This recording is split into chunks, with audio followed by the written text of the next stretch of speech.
Saraceno has been one of the most battle-tested athletes in the Carolinas. Fights in the upstate, fights in Atlanta, on the boardwalk of Atlantic City, the Smoky Mountains of Tennessee, and of course the WWE Tough Enough series. But with a new family and a business owner, I asked him how does he juggle being a pro MMA fighter and his real-life duties.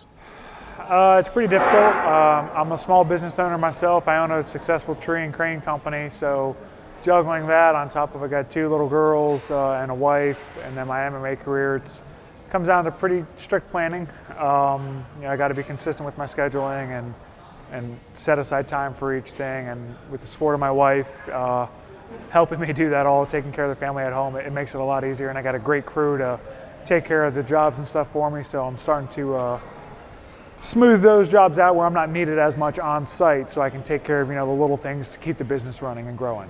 You've been at Revolution for a long time. What skills are you still picking up from the guys there?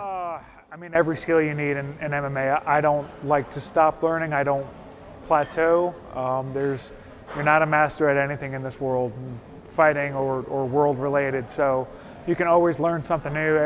I just got my black belt, a year ago, and I've still continued learning since then. So learning doesn't stop. We see you competing in jiu-jitsu tournaments. How important is it to you to stay active in other disciplines as a pro? I love competing.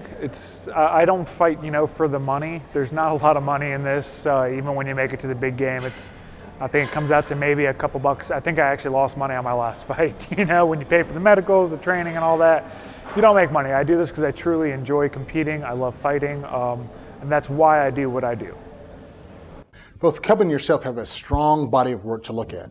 You've competed against so many types and styles of fighters. Does anything really surprise you in the cage anymore when it comes to your opponents? Not entirely. I try, back to that previous question, I always try to just improve myself.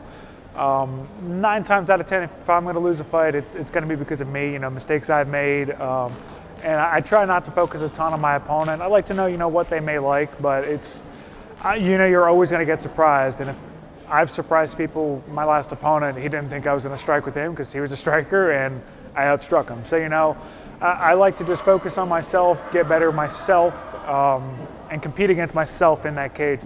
My opponent's just kind of a byproduct of what's going to happen.